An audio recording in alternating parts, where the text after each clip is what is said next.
Hello, today I'm going to review the Donkey Kong Collector's Edition figure from Jakks Pacific.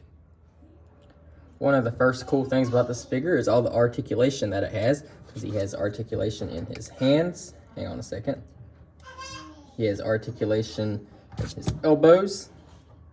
A good joint there. It doesn't bend side to side, but it does bend one way, like this way right here. And then he has joints in his shoulders that bend all the way around, plus backwards and forward. And he has joints in his legs up here at the top, and those bend a few different ways. There is no knee joints, but there is joints in the feet that don't bend up and down, but they do bend side to side, which helps with balancing him. And the joints in the legs are pretty good quality, as they do keep him stood up pretty good. And I think there is joints in the head. Yep. You can bend his head side to side.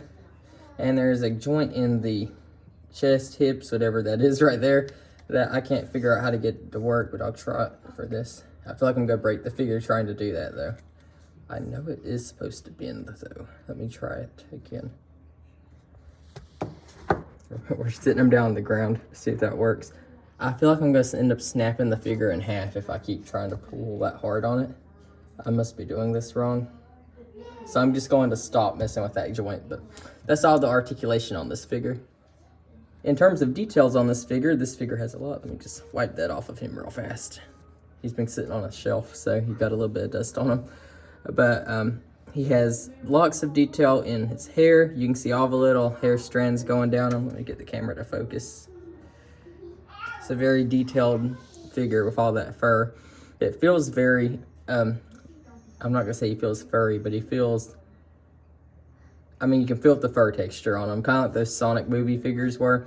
I do always appreciate when they have like the hair detailed on figures, just because it looks better than just flat paint, in my opinion.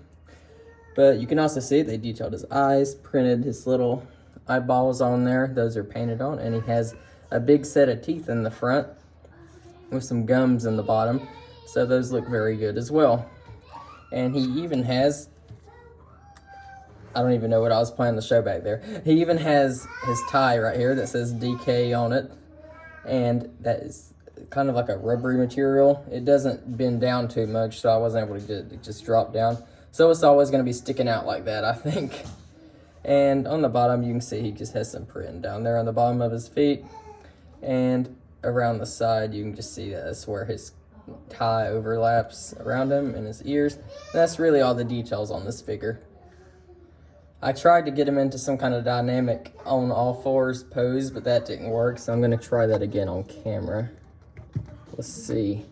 If I do this, then bend his legs back. We're getting somewhere with that. Hang on. You can kind of get that, where he's on all four of his legs. I wish you could bend the head up, too, but that's not going to work. So you could have him looking a little bit straighter. But this looks pretty good too, being able to get him in that attack pose, like he's about to attack Mario. I'm gonna try another pose and see how that looks. I'm trying to get a pose of him banging on his chest. This is about as close as I'm able to get. Maybe if I bend his hands a little bit more this way, you could get that. He looks more like he's flexing his muscles and looking up at the sun, getting his eyes burn out. But I'm pretty sure you could also get like a flexing pose out of this. Let me try that. I'm gonna bend his legs. Yeah, that works too. This figure has a lot of posability just for those few joints that they gave him. Overall, I think I'd actually rate this figure a 10 out of 10, aside from that joint in the belly that I can't get to turn no matter what. I don't know if there's something wrong with my figure or if it just isn't supposed to turn like that. Well, that's not too big of a problem to me because it could just be there just for structure purposes. But I think that for the price that this figure goes to, which is just about $15. That is a very good price for a figure like this. I would have expected him to cost a lot more. So definitely a good figure in my opinion. But thank you for watching and goodbye.